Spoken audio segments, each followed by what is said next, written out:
Bienvenidas, bienvenidos a esta edición de Periodismo en Plural. Saludo con mucho gusto a quienes nos acompañan en esta mesa esta noche. Gabriel Ibarra, ¿cómo estás? Buenas noches. Buenas noches, siempre un gusto estar aquí.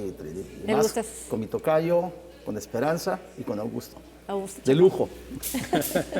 Gracias, Trini. Buenas noches. ¿Qué tal, Gabriel, Esperanza? Qué privilegio estar con ustedes también. Buenas noches. Esperanza Romero. ¿Qué tal a todos? Buenas noches. Gabriel Torres. Muy buenas noches y me da mucho gusto ver a mi tocayo Gabriel Ibarra, que había tenido algún impas, hoy ya nuevamente aquí, además uno de los colaboradores más añejos de Plural. Bienvenido y bienvenidos de luego, Augusto. Sí, es un gusto tenerte, Esperanza, y tenerlos a todos ustedes en este espacio donde vamos a platicar con usted sobre las reformas de la 4T. El presidente Andrés Manuel López Obrador lo dijo, el pueblo votó para que el plan C se cumpla. Así que vamos a hablar de esas 20 propuestas que el pasado 5 de febrero de este año presentó justo en un aniversario más de la Constitución de México. También hablaremos del gabinete de Claudia Sheinbaum. Ya presentó dos elementos muy importantes al frente de la Marina, al frente de la Secretaría de la Defensa Nacional, así que hablaremos precisamente sobre esto. Y en el entorno político, ¿qué pasa con la oposición? ¿Cuál es el futuro justo de los partidos de oposición? Lo discutiremos también en unos minutos. Y por cierto, el día de mañana, martes 10 de septiembre, se realizará en Estados Unidos el debate entre Donald Trump y Kamala Harris. Hablaremos justo también de eso que será tan importante. A partir de las 6:30 de la tarde estaremos justo a través de nmas.com.mx llevándole a usted este debate. Así que, bueno, iniciamos justo con esta primer tema, y es 20 propuestas que se hicieron de reforma, algunas ya publicadas, algunas todavía en espera. Son en verdad lo que el pueblo votó y lo que el pueblo espera para que haya una transformación del país, Esperanza. Pues si el pueblo se enteró, es lo que el pueblo votó. 36 millones de votos es la bandera de Morena para decir va lo anunciado en febrero. La elección fue el 2 de junio y esas 20 reformas, en un espíritu, dijo el presidente en su momento, y lo repitió ahora en su 6º informe de gobierno en septiembre pasado, es con un sentido humanista, con un sentido de austeridad, de buscar el cumplir con los preceptos de este movimiento Regeneración Nacional, que llega con la legitimación de 36 millones de votos en un anuncio que no debería tomar por sorpresa a aquellos que votaron por la 4T. Ahora la discusión es, ¿iba implícito?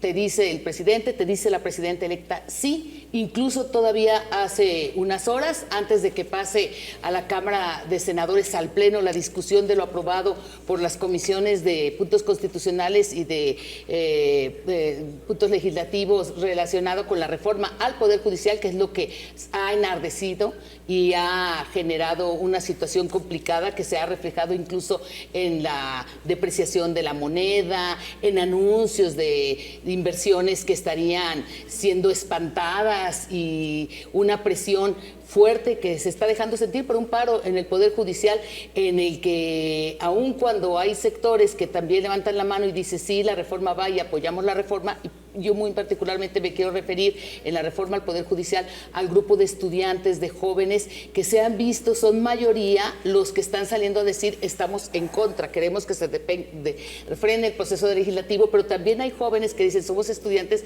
y estamos a favor. Todo esto en un contexto y en un collage, insisto, en que las 20 reformas anunciadas, sin duda la más polémica es esta, la más profunda y quizá, seguramente, coincido yo con esto, la más necesaria. Un poder que no había sido tocado, el poder más oscuro tradicionalmente. Yo en mi experiencia de 37 años de reportera lo he dicho, en Jalisco he tenido la suerte de cubrir más de 20 años el Poder Judicial, un poder que no se cubría, que no se acudía a las sesiones y que me tocó ver y conocer de todo. Los privilegios, el dato que hoy dicen y que en forma tarde llega a la ministra Norma Piña a sacar una propuesta, cuando jueces y magistrados federales informan que se ha avanzado, que de 2022 a la fecha, cuando había casi 50,000 trabajadores del Poder Judicial, de los cuales casi la mitad reconocía tener al menos un familiar, un elevado porcentaje de nepotismo o de problema que tiene que ver con la crítica que se hace a la forma en que llegan y que ponen cuestionamientos si llegan por capacidad o por carrera judicial, que es de los temas más controvertidos. Pero entre los datos que hoy ponderan y que te preguntan, ¿y por qué hasta ahora lo dan a conocer? ¿Por qué hasta ahora están circulando esta serie de propuestas? Que en 2 años, de 2022 a la fecha, se ha avanzado, que en lugar de ser 49,000, casi 50,000, estamos hablando de 45,000 trabajadores, y que en lugar de hablar de que casi la mitad reconoce que al menos tiene un familiar, se redujo al 37%.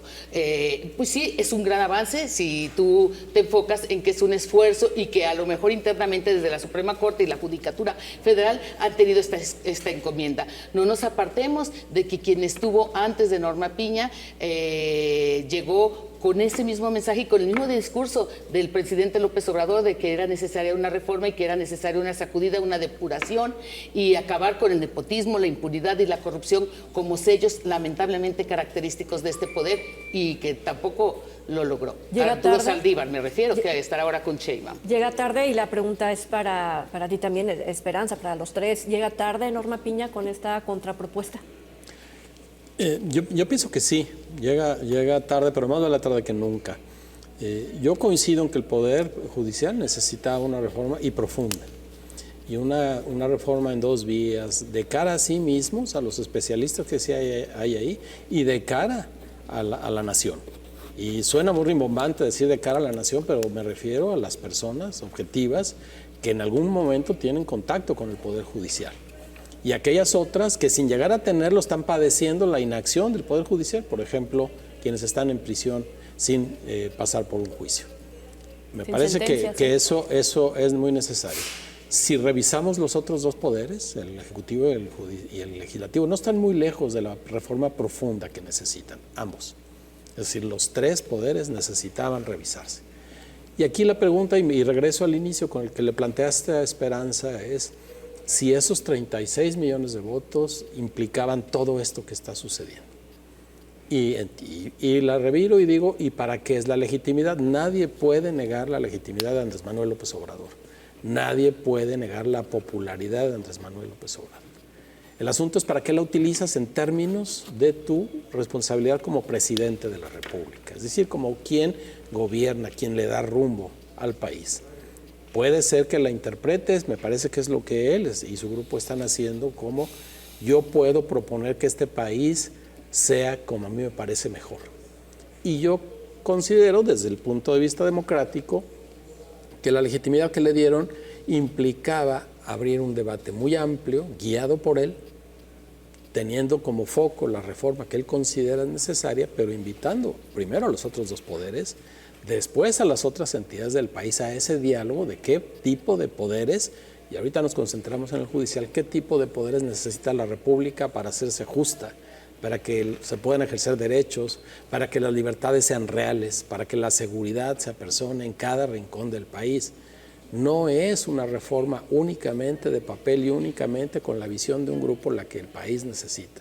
Necesitábamos ese gran consenso al que sí nos podía, y creo que aún puede invitarnos Andrés Manuel López Obrador, justo por esa popularidad, por esa legitimidad que hace mucho tiempo no tenía un presidente de la República. Sin embargo, se volteó de cara al poder, como lo han hecho tantos otros, diciendo, me toca, es mi turno, yo mando, ejerzo como se ha ejercido tradicionalmente, y ahora nos tiene en este debate. Que la reforma era necesaria, ¿quién lo puede negar? Pero esa reforma era la única opción, y de esa forma me parece que no. A ver, yo sí veo una oposición en México, y fuerte. No líderes de la oposición, pero yo veo gente saliendo a marchar. Yo veo gente manifestando inconformidades en las redes sociales y en las calles. Y yo creo que una oposición no puede decir que no exista. Lo que no está es organizado. Lo que no tiene son liderazgos, porque quienes se han asumido como líderes de la oposición, en palabras del presidente Andrés Manuel López Obrador, están moralmente derrotados. De forma que si hay oposición, por eso hemos visto lo que hemos visto en los periódicos y en la tele y las calles y las manifestaciones. Claro, digo, si hubiera un consenso en el país no estaríamos viendo esas protestas. Si hay oposición, lo que no hay son líderes de esa oposición.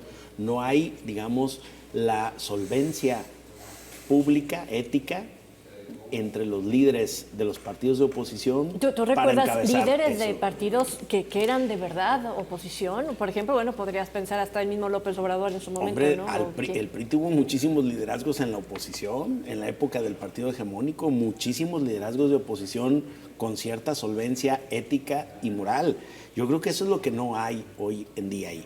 Ahora, reformas hay muchos, la electoral que nunca logró pasar el presidente, la de salarios justos que sí pasó, la de austeridad republicana que dijo nadie puede ganar más que el presidente, el 127 constitucional que está ahí desde el periodo de Felipe Calderón y que los primeros que no lo respetan, por cierto, son los ministros de la Corte que ganan más que el presidente. Ellos han interpretado el artículo y dicho, un artículo vigente publicado, si ustedes bajan hoy la Constitución y leen lo que dice ahí, se supone que no pondría, bueno, pero ellos pueden, porque hemos llegado a un punto en donde no es lo que dice la Constitución, sino lo que la Corte dice que dice. O sea, la interpretación que ellos hacen y con eso un nuevo tipo de legislación, dicen por ahí positiva, no sé qué tanto, donde es un grupo de, digamos, jurisconsultos el que termina por decir lo que dice la Constitución y no lo que se lee textualmente de ella. Bueno, tenemos la reforma a la Guardia Nacional, la de extinción de los órganos constitucionalmente autónomos, que si bien ya se aprobó en comisiones, no se ha votado en el Pleno, la de ferrocarril de pasajeros, la de vapeadores y fentanilo, la de vivienda, las reformas para el bienestar, las de jóvenes construyendo su futuro y la reforma al Poder Judicial. Y la de pueblos indígenas. La de pueblos indígenas y comunidades sin discusión, indígenas, ¿no? Sí. En el sentido de que no se ha pueblos puesto indígenas y afromexicanos. No se ha puesto en la mesa de la discusión y es un tema muy importante. ¿Cuál? Bueno, es que los pueblos indígenas. Es que la reforma al Poder Judicial es la que ha centrado todo.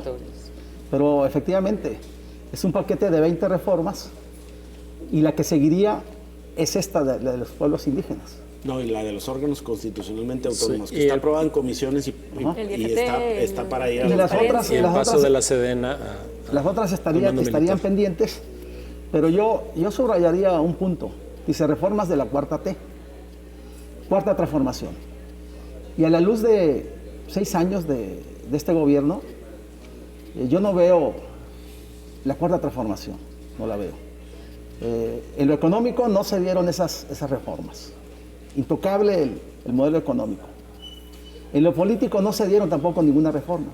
Claro, se frenó en la discusión en la Cámara de Senadores, se frenó la aprobación y la Cámara de Diputados.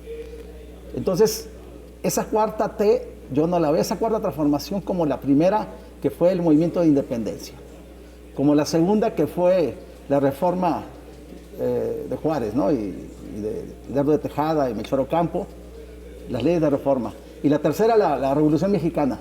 Entonces, esta cuarta T, esta cuarta transformación, en el discurso, en la narrativa, bueno, entendería que sería de ese nivel, pero yo no la veo en estos 6 años. Ahora, empieza pues ya con esta mayoría calificada, absoluta, en la Cámara de Diputados, se aprueba la reforma al Poder Judicial y les falta un voto para que se apruebe en la Cámara de Senadores, que seguramente se va a aprobar.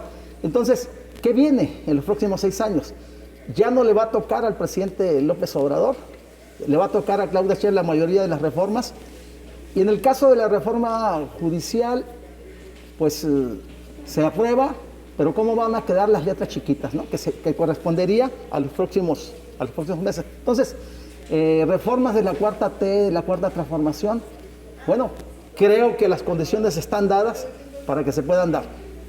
Sintetizo, la reforma al Poder Judicial va para adelante. Va para adelante porque tienen los votos, ya pasó la aduana de la Cámara de Diputados, falta un voto de la Cámara de Senadores, va para adelante. Y la discusión que se da, que señalaba aquí Augusto, respecto a si el pueblo de México quería estas reformas. Bueno, las reglas políticas establecen pues qué porcentaje de votos se requieren para hacer una reforma. Y la cantaron, o sea, no fue algo que se lo hayan sacado de la chistera. La cantó el presidente y la cantó Claudia Sheinbaum, como bien lo señaló Esperanza, y ahí está, ¿no? O sea, para nadie sorprende esto que está sucediendo. No fue algo que no ofrecieron, lo ofrecieron. Y las condiciones están dadas para que se dé. Ahora, si se logran estas 20 reformas, ¿qué cambios sustantivos va a vivir México? La más fuerte, pues, es la reforma del Poder Judicial. La otra, también muy importante, es la reforma política. La electoral. Electoral. Esa, ¿de qué tamaño va a ser? Va a venir a transformar el sistema de partidos políticos del país con otras reglas. Digo, para que sea una reforma histórica al nivel de las otras tres que en 200 años México ha registrado, ¿no? Tengo que hacer una pausa y cuando regresemos precisamente tú haces pones sobre la mesa el qué va a pasar con Claudia Sheinbaum. Si esto que está sucediendo ahorita es solamente poner las piezas, ¿no?, para iniciar continuar con la cuarta transformación y con qué elementos va a jugar precisamente que son quienes componen su gabinete. Así que con eso y más regresamos a Periodismo en Plural.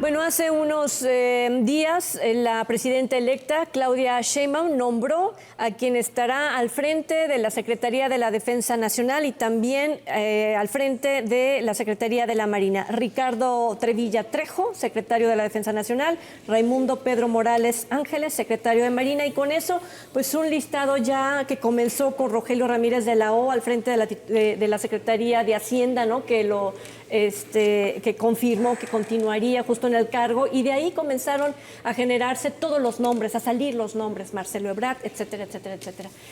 Gabriel, ¿cómo ves, a partir de lo que estamos platicando en el bloque anterior, en el espacio anterior, va a dar buena continuidad a este proyecto de Andrés Manuel López Obrador? A mí me gusta más el gabinete que ha anunciado Claudia Sheinbaum que el que tenía el presidente López Obrador. En términos sí. Recuerda que al principio, ¿no?, tuvo 2 o 3 nombramientos muy buenos el presidente y que se bajaron. Bueno, esperábamos a Olga Sánchez, que no dio lo que tenía que dar, ¿no? Y el secretario de Hacienda original, muy bueno. Ahora bien, en el tema de los dos que tienen que ver con el ejército, el secretario de la Defensa y el de la Marina, pues su trayectoria, digamos, su carrera militar es incuestionable. 46 años uno en el ejército, Trevilla Trejo, y Pedro Morales con 41 años en la Marina. O sea, si nosotros consideramos que son de las pocas instituciones en México que tienen un servicio profesional de carrera, o carrera militar, dicho de otra manera, pues estamos hablando de gente con 41 años y 46 años respectivamente dentro de las Fuerzas Armadas. Yo creo que más que calificadas para estar al frente de su responsabilidad. Ahora, aquí hay algo importante. Sí, hablamos del cambio de régimen, pero yo creo que el cambio de régimen trae aparejado cambio de códigos. No se estilaba, todavía hasta el sexenio anterior, que hubiera un doble mando ni en la Marina ni en el Ejército. Se nombraba al general secretario y al almirante secretario un día antes, para que no hubiera en las Fuerzas Armadas la duda de un mes de quién manda. Porque ahorita los dos, el secretario general, de la Sedena y el almirante, pues se quedan a medias teniendo ya sucesores. Ahí hay un cambio de código que tiene significación, porque además es las primeras 2 designaciones que son vía un comunicado. No se sentó con ellos, no les dio la palabra como sucedió en los otros. Hablando de cambio de régimen y hablando de cambio de códigos. Bueno, yo esperaba que se diera el anuncio semanas después, antes o el día 1 de octubre. ¿Por qué? Porque así lo había dejado ver la presidenta electa. Yo asumo que hace este anuncio vía comunicado de prensa el fin de semana ante el tema en todo lo alto de las manifestaciones y la oposición al proceso en el legislativo respecto a la reforma judicial. En cuanto a los nombramientos, a Trevilla, a Trejo, además de los 46 años de carrera, lo que dicen quienes conocen de su desarrollo profesional es que tiene una gran cercanía con Omar García Harfuch. Esto puede tener 2 lecturas, la positiva y la negativa. En el lado bueno, a reserva de quien sea el que lleve la batuta, por ejemplo, a la hora de instruir a la Guardia Nacional para ciertos operativos, pues te habla de buena comunicación y de entendimiento. También hay otra característica de este general que destacan quienes lo conocen, que es su habilidad, capacidad, su manejo con los medios. En el caso, en la coincidencia con el ahora nombrado titular de la Marina a partir de octubre próximo, es que ambos tienen experiencia con estudios en el extranjero y en el caso muy particular de quien estará al frente de la Marina, algo que lo han visto como una gran ventaja, sobre todo en estos momentos de tensión con respecto a la relación o al paréntesis con la relación con los Estados Unidos, es que él se desempeñó como almirante adjunto en la Embajada de México en los Estados Unidos. Y en Alemania. Y además, en los Estados Unidos dicen que tuvo un papel de gran afinidad y cercanía en una excelente relación diplomática. Y suponen que esto también manda un mensaje para distensionar. Ahora es muy difícil en las Fuerzas Armadas que llegue alguien a ese nivel que no haya tenido contacto con la formación de las escuelas militares de Estados Unidos, que tiene 4 escuelas militares. Eso no es tan raro. Pero digamos, la característica que sí es única, que lo mencionaste, pero en parte, es, no solamente tiene formación, fue director de comunicación social del Ejército en 2009, bajo el presidente Felipe Calderón. Ningún secretario de la Defensa Nacional había fungido antes como director de comunicación social. Entonces, no es solamente cierto roce con los medios o habilidad para declarar, no. Llegó a ocupar el cargo de director general de comunicación social en 2009 bajo las órdenes de Guillermo Galván, cuando Felipe Calderón era el presidente de México. Entonces, ahí estamos frente a un nuevo perfil que dista mucho, totalmente, porque ningún secretario de la Defensa en México desde la época posrevolucionaria a la fecha, había antes tenido un cargo de director de comunicación social dentro del Ejército. Esperanza manejó 2 aspectos muy importantes que yo quiero subrayar respecto a cuál es el mensaje con estos 2 nombramientos. Por un lado, la trayectoria militar que traen indiscutible, la formación, y por otro lado, la coordinación que se requiere y que la presidenta electa lo subrayó, que es coordinación. Y esa coordinación lo permite una buena relación que existe entre Omar García Harfuch, que va el secretario de Seguridad, y entre Ricardo Trevilla. Hay una muy buena relación. Y por otro lado, la relación con Estados Unidos también, que es muy importante, que ha sido el gran problema en este sexenio, son problemas comunes de seguridad, el tema de las drogas, del crimen organizado. Y ahí también es muy importante el entendimiento que puedan tener aquellos que estén al frente de la lucha contra la criminalidad.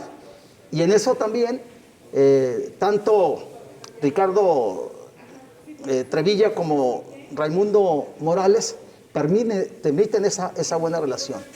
Y el trabajo de inteligencia que también vino realizando de alguna manera Ricardo Trevilla ayuda bastante. Entonces, el mensaje es la coordinación que se daría entre estos 3 personajes y la coordinación que también se daría con Estados Unidos ante una situación tan tensa que se ha vivido durante el sexenio y que se ha acentuado durante estos últimos años, ¿no? Y déjenme preguntarle si con todo este cuadro que parece que está embonando muy bien, la oposición total pierde nuevamente rostro, peso, presencia.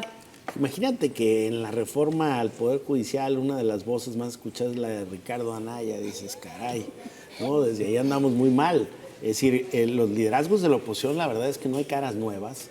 Uno se imaginaría con tantos empresarios que tienen una actividad pujante, que digamos, porque ahí claramente hay una discrepancia, un democrático ejercicio del disentimiento, pero que no se ve representado en una figura, en un liderazgo. Entonces tenemos que estar reciclando los Anayas, los Alitos, los Chuchos, todos esos. Dices, pues esos verdaderamente es muy difícil. No tenemos que, se reciclan solos, ¿eh? Se reciclan solos. ¿No? Y van a las marchas y luego jalan a la prensa y dan la nota y echan a perder muchas cosas. Pero se reciclan solos porque pues no hay más. Porque les dan oportunidad. Ha habido esfuerzo por crear nuevos liderazgos, pero los liderazgos por decreto no se crean. Claudio X González lo trató de hacer, unió a la oposición y quisieron impulsar a otros liderazgos. De ahí surge Xóchitl Gálvez. ¿Y qué sucedió? Pues que la cuarta T los atropelló, ¿no? Los atropelló, pasó arriba de ellos. Y ahora estos personajes impresentables... Pero tampoco Xóchitl Gálvez era, digamos, una No, pero me sangre refiero, nueva, ¿no? me refiero a un ejemplo de liderazgo que impulsaron. Me refiero a un ejemplo. Yo no digo que fuera la gran líder, Pero al estilo de Manuel J. Cloutier en su momento. Un joven liderazgo pujante, inteligente a la forma Macron, y si dices, no, pues esos no existen en América Latina, bueno, a la forma Gabriel Boric o cualquier otro de izquierda, derecha, pero que esté joven, que pueda darle 20 años a la oposición en México, un liderazgo, digamos, emergente, no lo hay. Bueno, Andamos eso no se ve. reciclando temas del pasado. Verdaderamente es que la política norteamericana está en una crisis total. Se tuvo que retirar Biden para que entrara Kamala, pero acá no sé quién se tendría que retirar de los liderazgos de la oposición. ¿Y dejar entrar a quién? Para entrar a alguien nuevo, ¿no? La crisis original es de los partidos, y no es en México, es en todo el mundo. El modelo de partidos está en crisis. Es decir, tenemos que llegar a cosas como la que Pero están en crisis los de la oposición, no el modelo de partidos. Pero, yo y creo que aquí- los partidos, no el modelo, los partidos gozan de cabal salud. No, es que cuando no La tienes gente oposición en vota un sistema de 96% por partidos. Los candidatos Porque no independientes fueron tienes- un fracaso. MC es un partido nuevo, Morena es un partido nuevo y son exitosísimos. ¿Cómo es que están en crisis? La Está en oposición. crisis Pero el estamos PRD, está en las- crisis el PRI y está en crisis el PAN. Los liderazgos No los de la partidos. La oposición, no. la oposición O sea, está en crisis. el formato de partido político goza El de cabal partido salud en el mundo. El partido que tiene el poder generalmente no tiene crisis. ¿Por qué tiene el poder? Bueno, aquí- Estamos hablando aquí MC de la es un partido emergente que ha crecido. y que se ha afincado su preeminencia en el poder del gobierno de Jalisco, porque tienen el poder. Así que los partidos que tienen el poder no tienen problema. Parece que todo transita muy bien. Ahí tenemos a Morena, parece que no tiene cuarteaduras internas, yo creo que sí, pero ahorita no se van a notar porque tienen el poder. Pero los partidos, y más los que se vuelven oposición y se van dando vueltas, primero está uno arriba, luego el otro abajo, están en crisis porque ya aprendieron a medrar de perder. Pues unos entran y otros entran. Pierden y ganan. O sea, Se pierden votos, pero ganan presupuesto y ganan presencia. Y ahora, los impresentables, como le dices, están en vías de enarbolar una demanda de una parte de la población, los que han salido a las calles, las universidades que se han manifestado, los jóvenes, etcétera, y dices, pues qué tan mal andamos que estos liderazgos son de los que ahora está prendida la República. Pero ellos, si pasa la reforma, yo creo que va a pasar, van a seguir gozando de cabal salud en su liderazgo y en las fortunas que van construyendo. Creo que hay que construir liderazgos, me parece que tienen que brotar, sí, de la sociedad, pero tienen que incrustarse en el sistema de partidos. Lo que buscan es seguir en el presupuesto. Ahí tenemos el caso claro, por ejemplo, el PRI, Alito Moreno, que ya están apuntando a cambiarle de Reformó nombre. los estatutos Ahora para reformó los quedarse. estatutos, fue contra los principios que le dieron pues tanto peso, la no reelección, y ahora es otro partido, pero son las mismas caras y son los mismos beneficiándose y buscando el fuero, con enriquecimiento explicable o inexplicable según se le quiera ver. Y en el PAN andan por las mismas. El PRD pues ya muerto en la liquidación. Sin embargo, los liderazgos, los que estaban ahí, pues hasta Morena se están yendo algunos. Pues los Es dos decir, perredistas, ¿no? Que se encontraron cambiaron el de- camino Eso sí de es. seguir A Morena, sí. beneficiándose, y es un modelo de negocio. Y revisemos los otros partidos, los partidos rémoras o partidos satélites, El PT, ¿cómo les el vamos a Verde. llamar? Pues el PT ahora muy bien con Morena y antes muy bien con el PRI, y el Partido Verde lo mismo. El Verde Es un postuló a buen Fox. negocio un partido político. Ahora a lo que en el 2000. vamos es a la hegemonía de un partido político, que es lo que se está registrando con Morena y los aliados. Habrá que ver cómo viene la reforma política, si cumplen la desaparición de los plurinominales, los 200 diputados plurinominales y la desaparición de los 64 senadores pluris, si desaparecen. Pluris ¿Y son cuánto le 32, bajan? tocayo. senadores pluris solo son 32, los otros 32 son de primera minoría. Pero están con todo, quieren todos los Quieren dejar senadores. tal vez, no sé si solo 64 de mayoría o 96. El asunto es cómo va a quedar y si estos partidos que han sido aliados de Morena van a apoyar esta reforma. Cuando menos le metió freno la presidenta electa, Claudia Sheinbaum, cuando ella plantea la no reelección. Ella mete lo de la no reelección, que se incluya, que entraría en vigencia el 2030. ¿Por qué la no reelección? ¿Qué sentido tiene? ¿Frenar a los grupos duros de Morena? ¿Crear una nueva grupo político, clase política dentro de Morena, que sería su gente? Concluyendo, yo creo que la crisis que viven los partidos de oposición pareciera que no se han dado cuenta y es precisamente ese el gran desafío de cómo romper esa inercia, porque cómo van a quitarle fuerza a Morena con esos impresentables que están al frente, ¿no? Que son los que van a defender estas reformas contra la cuarta transformación. Entonces, bueno, yo creo que después de esa crisis que no quieren aceptar, algo tendrá que resultar, ¿no? Después, porque ahorita creo que están tocando fondo en la crisis. El resultado futuro será que surjan nuevos liderazgos y seguramente podrían surgir nuevas expresiones políticas también. Sí, tú usaste a los dos senadores tabasqueño y la michoacana que se cambiaron a Morena recientemente. Y ahí podemos trazar muy bien sus votos. O sea, por ellas votaron el PRI y el PAN. El PRI y el PAN no votó el PRD, aunque iban postulados por el PRD. Porque desapareció y el el partido. mandato era Exacto. claro, al menos de PRI y PAN, y ellos sin pensar en otra cosa que su beneficio personal se cambian. No traicionaron a su partido, estaba claro que iban a representar una idea que le vendieron a los electores, ahí están las grabaciones, y decidieron que eso no importa. Una vez con su constancia de mayoría, ellos tienen el poder y pueden hacer lo que quieran. Así que ahí necesitamos un cambio profundo. ¿Cuál sería la diferencia para un joven? Supongamos que hay un joven idealista que dice: yo quiero participar en política, voy a ver las plataformas de los partidos a ver cuál me convence en términos de ideales. Me parece que no hay gran diferencia. ¿Quién habla ahorita de las plataformas con las que se postularon a las elecciones? Nadie, a nadie le importan. Ya tengo mi constancia de mayoría, yupi. Es para mí y yo sé lo que voy a hacer con ella. Por eso estamos ahora con el Jesús en la boca para ver cómo van a votar, porque no podemos tener una certeza ética de su compromiso con sus votantes. No la podemos tener y no les importa. Con una deuda tremenda para la ciudadanía. Augusto habla de ética y yo me pregunto, ¿cuál ética? Cuando en sus principios unos van por la derecha, otros van por la izquierda, con opiniones encontradas en temas fundamentales y hacen alianzas. Hacen Pues sí, alianzas también. y reciben a ¿Cuál quienes no ética? comulgan El agua con el supuestamente con sus aceite. principios, Ahora, ¿no? Claro. en las democracias más avanzadas, cuando no comulgan, se reparten el pastel según les interesa. No hay esa mezcla que después se convierte en nada. Es decir, sí, Macron tuvo que pactar, no con la izquierda, con la derecha para el primer ministro, inusitado. Pero es para hacer gobierno, no para Por ir eso, por los votos. pero es exacto. Pero aquí eso ya no sucede. Lo único que necesitas es tu constancia El de poder. mayoría, que es tu título de Está un propiedad estado notarizado ventajoso. para Augusto. sacarle provecho. Augusto maneja un elemento que creo que es muy importante y habría que subrayar: ética en la política. Y creo que es el producto más escaso en este momento, principalmente en la oposición.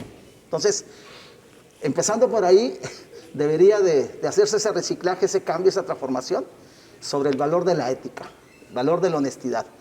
Pero si tienes a Alito Moreno, a Marco Cortés, a Ricardo Anaya, como los líderes, ¿cómo puedes hablar de ética? De la Ahora, opinión a discusión tenemos de que la decir reforma que la sobre- noción impresentable toca a todos los partidos, ¿eh? No es Pero exclusiva. me refiero de- a los líderes de oposición. Pues. En oposición, sí, ellos son señeros impresentables. Bueno, hagamos una pausa porque todo esto se suma a lo que tendremos de gobierno el próximo sexenio y sin duda algo que es muy importante es la relación que pueda tener el próximo gobierno de Claudia Sheinbaum con Estados Unidos. ¿Quién quedará como presidente en 5 de noviembre?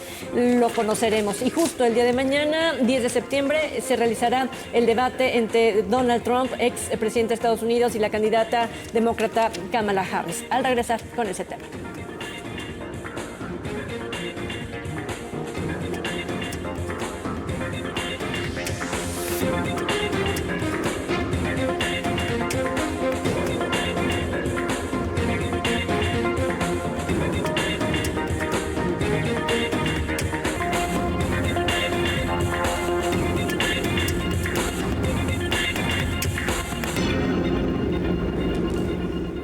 Bueno, y ya estamos de regreso en Periodismo en Plural con nuestra invitada y nuestros invitados en la mesa. Y quedaron algunas observaciones pendientes cuando estamos hablando de la oposición. Y yo justo les decía, bueno, ante esta falta de elementos importantes en una oposición, pues obviamente el gobierno de Claudia Sheinbaum pinta para que no tenga ninguna interferencia y fluya como necesita quien proyectó la Cuarta Transformación, Gabriel. Mira, en este tema de la oposición, primero decir, la oposición es cosustancial a las democracias, incluso a los autoritarismos. También hay oposición. La oposición es perseguida, es minimizada y amenazada con los cuerpos de seguridad, pero la oposición es una tarea fundamental en cualquier país. Yo diría que hacer oposición es en sí mismo una tarea importante, republicana, importante para cualquier país. Ahora, tú decías algo importante, ¿quién puede ser la oposición para Claudia Sheinbaum después de 36 millones de votos? Pues se antoja difícil. Pero cuando un partido gana tanto e incluye tanto a su interior, en ocasiones la propia oposición surge del mismo grupo gobernante. Es decir, los grupos gobernantes empiezan a equilibrar solos. El poder solo se controla o se equilibra con poder. Entonces la oposición la tienes que hacer con cierto nivel de poder. Es decir, no se hace solamente la oposición desde las marchas y desde la calle. Tiene que haber cierto poder para equilibrar al poder, o al menos la oposición que sea efectiva. Yo pienso que va a ser muy difícil sostener una amalgama tan heterogénea, tan diversa, tan cosmopolita como, para decirlo de forma elegante, como la amalgama de intereses de la coalición que integró el Poder Legislativo afín a Morena en la Cámara de Diputados y en la Cámara de Senadores. A lo mejor no ahorita, sino poco más adelante. Y luego creo que también los partidos que no han trabajado muy fuerte en su nivel de ideología, de principios, de cohesión interna, que son todos, no veo ningún partido digamos, institucionalizado en México con esas características, pues tienen muchas dificultades a su interior para mantener la unidad, porque la política implica conciliar intereses y no siempre se concilian adecuadamente y luego vienen los conflictos. Es decir, entonces yo no descarto que la principal oposición al gobierno de Claudia Sheinbaum venga del interior de Morena, incluso que las tensiones entre la que llega y el que se fue pudieran llegar a crecer y a generar ahí mismo los equilibrios o la oposición que no esté necesariamente en el lado del PRI, del PAN sino una figura más radical de la... Ahora bien, también pienso que México tiene el vacío en el campo de la oposición para la gestación de un nuevo partido político. A mí me parece que el PAN no termina de dar señales de renovación. El PRI, pues la verdad es una cosa patética lo que hay ahí, ¿no? La forma que se administraron, o sea, decidieron quedarse con el membrete para seguir administrando derrotas y aprovechar las migajas que caen de la mesa. A eso le están apostando, no veo a qué. Legitimidad no hay, caras nuevas no hay, entusiasmo no hay. Entonces, pues ahí no puede haber... Y tampoco dinero. A lo mejor ya ni dinero, ¿no? La oportunidad para que se geste un nuevo movimiento. Y el movimiento ciudadano, bueno, pues mientras un señor de una edad tan avanzada, que proviene de un régimen que ya no es, siga sintiéndose el dueño del partido, me parece que están muy lejos de plantearse como la tercera vía o una, opción fresca de renovación. Yo creo que no. Bueno, un señor que también se ha dejado que los jóvenes crean que pueden llegar. Pero nomás que crean, no que lleguen, nomás Bueno, que crean para que le consigan votos ahí y la los franquicia tenemos. siga siendo rentable, porque no ha soltado el Consejo Político. Pero él eso es no el le que fortalece maneja, él es para el los que siguientes pone. procesos Sí, electorales, claro, al menos en lo sí, local. claro, sí. Lo que más nos convendría es una oposición fuerte para que existieran contrapesos. Yo creo que el caminito que enseñó Andrés Manuel López Obrador, Se le hizo un alguien lo partido. tiene que seguir. Yo no descarto un nuevo partido y pronto. ¿Por qué? Una parte de su camino, yo coincido contigo, en la otra no, porque a él le tendimos un país devastado para que llegara. Él necesitó no hablar de queremos todo otro lo igual. que estaba hecho pedazos, esa es la verdad. Su aliado inventario fue Peña Nieto. Claro, y O voluntario y al final también me da la impresión. y muchos gobiernos previos. El ejemplo que me gusta poner es dilapidamos la riqueza petrolera, esa es la verdad. La riqueza que se tuvo México no se convirtió en infraestructura, no se convirtió en servicios de salud, no se convirtió en servicios públicos de calidad, en una educación de calidad. Se convirtió en presupuesto para la burocracia y particularmente para la alta burocracia, Y que en se permitió unos fortunas lujos. multimillonarias Ese fue el para tipo quien de ejerció la política. Claro, ese tipo de puertas abrimos. Así que yo sí coincido. Un camino que sí debemos tomar, o los liderazgos políticos deben tomar de López Obrador es, hay que hablarle a la gente, hay que Cercanía. reconocer sus problemas, pero hay que resolverlos. Él ha sido un campeón hablándole a la gente lo aprecia. Ahí están los resultados electorales, ya ni siquiera son nuestros nervios, ¿no? Ahí están los resultados electorales. La oposición que tú mencionas, Gabriel, de la ruptura interna, corre el peligro de que se vuelva un asunto entre personas políticas. Y López Obrador y su grupo fueron muy claros durante toda la campaña, ahí no engañaron. Se estaban enfrentando proyectos de país y ninguno en la oposición tiene un proyecto de país. López Obrador sí lo tiene. Puede no gustarnos, pero tiene un proyecto Sí, de sí lo país tiene. y no hay una oposición que tenga. Habló de reformas, las está cumpliendo. Así Podemos es. Las coincidirlas presentó y o las no, está pero Así tenía. es, así Ya, es. y ha Gabriel recorrido Ibarra. hasta el último rincón del Mi país. tocayo dice que la oposición podría venir desde dentro, desde el grupo en el gobierno. Y si hacemos una retrospectiva de cómo ese partido hegemónico que gobernó el país 70 años, ¿de dónde vino la oposición? Pues del PRI. Pues vino de adentro.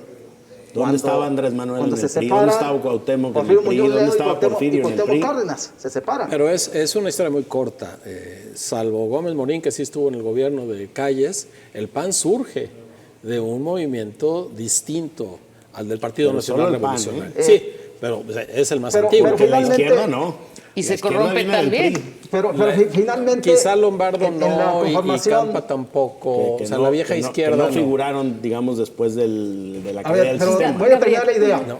Finalmente, en la conformación de este partido hegemónico, que pareciera que para allá va, que pues pueden pasar muchas cosas, como bien lo describe mi tocayo también, respecto a esa coalición, ¿cuánto tiempo va a durar? ¿Cuánto tiempo la presidenta que viene, la jefa política, estaría dispuesta a pagar las exigencias? Que es ahí donde empiezan las desavenencias y las rupturas. Y algo muy importante también, no se nos olvide, ¿cómo va a ser la relación? Ahí estoy de acuerdo contigo, tocayo, también. ¿Cómo va a ser la relación de la que llega con el que se va? Ahí podemos tener una sorpresa. Aparentemente hay coincidencia completa, Siempre la ha habido. siempre la ha habido. Pero cuando te sientas en la silla del águila, la visión cambia, se transforma, porque además no solamente son factores internos los que te llevan a tomar decisiones, hay factores externos. Y en este caso, el factor del mercado, el Tratado de Libre Comercio, porque como que no están muy de acuerdo Estados Unidos y Canadá, el rumbo que el país les estaría dando con estas transformaciones jurídicas de la Constitución. Entonces, habría que esperar en los próximos meses qué va a suceder con esa relación, porque si se pudiera dar un movimiento incluso, pareciera descabellado en este momento, en el que se confrontaran dos fuerzas dentro del partido en el gobierno, y las alianzas se podrían hacer pues ahorita con los impresentables incluso, ¿no? O con el PAN y con el PRI, con los representantes en la Cámara Baja y en la Cámara Alta. Entonces, pues falta mucho por hacer. Las sociedades viven procesos de cambio y transformaciones, y esto pues es Está muy pronto todavía para ver qué es lo que puede pasar, pero en una sociedad viva, en una sociedad no de zombies, pueden pasar esas transformaciones. Vamos a agregarle el factor Estados Unidos para entrar en el tema. Gabriel, contigo de una vez, el día de mañana, ¿qué esperas del debate entre Harris y Trump? Mira, hay mucha expectación de cómo será el comportamiento entre estas dos figuras. Uno, Kamala Harris, finalmente, ¿cómo va a ser el manejo frente a Donald Trump? ¿Cuál va a ser el discurso? ¿Cuál va a ser la propuesta? ¿Y cuál va a ser la posición también de Donald Trump en torno a Kamala Harris? Porque todavía no sabemos, como que Donald Trump todavía no lo ha encontrado el lado para explotar, como lo hizo con otros, ¿no? Con Hillary Clinton. Para quitarle los votos con Biden, y quitarle... ¿sí? Entonces, y por otro lado, la posición de Kamala Harris sobre los indecisos. Hay un porcentaje importante de indecisos que hacia allá van a buscar ambos, porque está muy pareja la elección.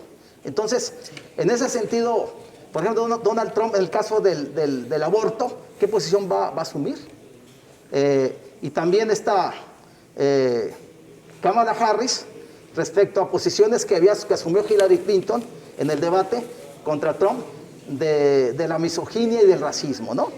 Esos temas los va a seguir manejando o encontrará otros temas de agenda que subirán y que sería parte de esa estrategia de lograr llevarse el debate, y esa expectación que en este momento existe, la aproveche favorablemente para ganarse y echarse la bolsa a todos esos sectores que buscan, o a todos esos votos que busca Kamala Harris. ¿Augusto?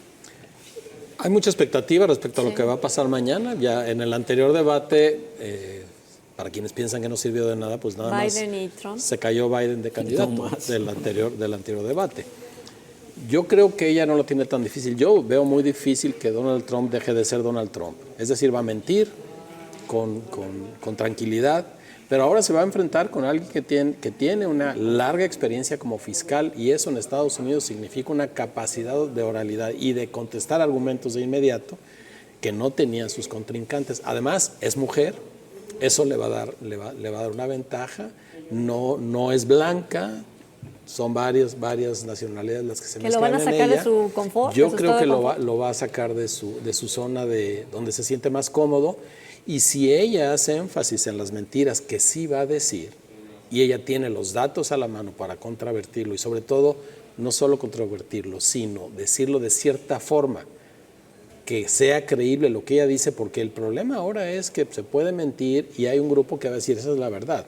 Ella lo tiene que decir de tal manera que lo deje, no solo que le diga mentiroso, sino que con la actitud, sus palabras y el modo de argumentar le deje claro a la audiencia que el señor está mintiendo. Que se ponga rojo, que le cambie la expresión, y que pide Kamala Harris que abran el micrófono todo el tiempo para escucharle estas cosas que de repente dice. Porque y se le sale de quicio. Se sale de quicio.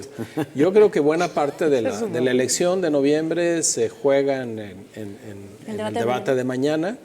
Va a ser muy interesante y va a tener repercusiones en México, no solo por el Tratado de Libre Comercio, que lo vamos a resolver. Tenemos 2 años en que nos tiramos balazos, luego nos amamos, luego nos volvemos a tirar balazos, luego nos odiamos. Ahí estamos, somos vecinos, somos la unión comercial más potente del mundo, eso no va a cambiar. 2026 será un año. La influencia para mí más importante que puede suceder es que para Claudia Sheinbaum, para esa fortaleza que va a necesitar para las rupturas internas, para el que va a estar pero no va a estar, la puede dar una buena relación con una mujer presidenta de Estados Unidos con la que se pueda sentar a dialogar, cosa que Andrés Manuel López Obrador no pudo hacer en términos de igualdad con ninguno de los presidentes de Estados Unidos, ni con Trump ni con Biden. Dice Gabriel Torres que ese panorama es muy bueno, pero él apuesta que va a ganar. No, la apuesta está cruzada, la apuesta está cruzada. Yo creo que el personaje más consolidado en el debate pues es Trump. O sea, no creo que ahí hay mucha sorpresa. O sea, ya sabemos cómo es, y a pesar de que a los que no, a mí no me gusta, pero creo que va a ganar. Es decir, a mí no me gusta, pero creo que es un personaje muy consolidado de cara al debate, que le dan un 45 y hasta 47% de intención del voto, dependiendo de la encuesta donde se vea. Ahora, yo creo que quien realmente tiene que ir a cosechar un triunfo, está obligada es Kamala Harris.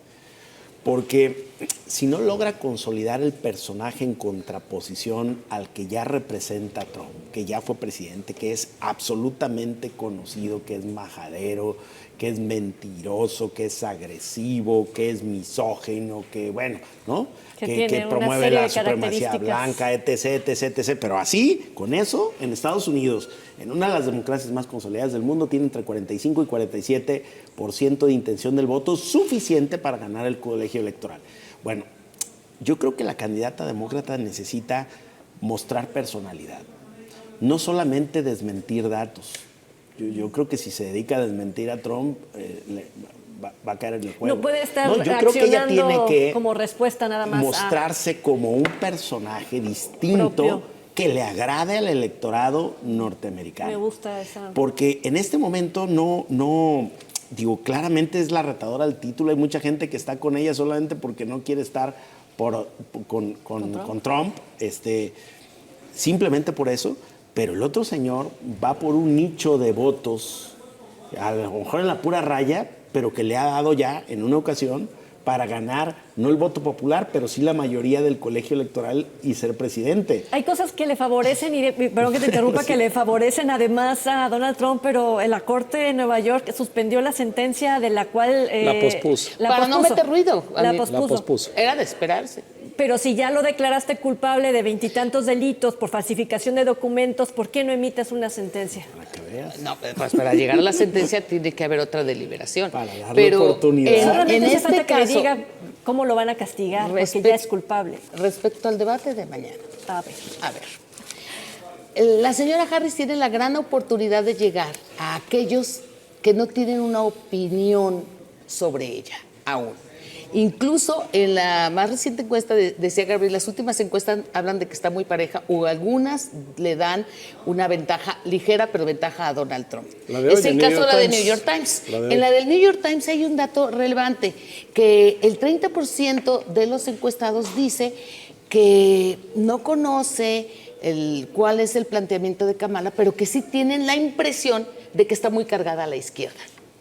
Entonces, para ellos que es demasiado a la izquierda, mañana tiene que ser muy clara. Y más que esperar, desmentirlo, interrumpirlo, tratar de exhibirlo, tiene que aprovechar para presentar su oferta. En qué es diferente, por dónde va, quién soy, y el que mantenga el micrófono abierto me parece una estrategia inteligente, porque él se sale muy fácil de sus cabales. Sí, pero es un poco lo que yo decía. No tomar los datos y desmentirlos, sino con su actitud en el cómo lo vas a desmentir, ella va a dar su personalidad. Si ella hace a un lado al personaje consolidado, como lo llama Gabriel, y dice yo soy yo, no le va a servir de nada. Tiene que ser en contraste con él. En contraste con los dichos de él, en contraste con la cara de él, porque es televisión. Y eso en Estados Unidos es importantísimo. Sí cuenta el argumento, pero sobre todo la cara que pongas, la actitud que tengas, cómo veas a la cámara. Creo que ese es el cómo. Sería interesantísimo ver el debate enmudecido, nada más para ver justo las reacciones en una segunda, ¿no?, revisión de lo que vamos a ver el día de ayer, pero esto es muy importante porque vamos a ir viendo cómo se acomodan las cartas para la buena relación que pueda tener Estados Unidos con México en los próximos Pero lo sexenios. central es que pierda Gabriel la apuesta. Y para mí lo central es que ella... Me encantaría perderla y pagarla, además. Bueno, tú y Guillermo, No lo digo contra tenemos ti. que ir brevemente. Convenza, que ella convenza. Vámonos y estaremos pendientes de ese debate. Muchísimas gracias, Gabriel, por supuesto, Augusto, muchísimas gracias. Esperanza, un honor como siempre que tu compañía y la de ustedes. Gracias. Gracias por habernos acompañado. Muy buena noche.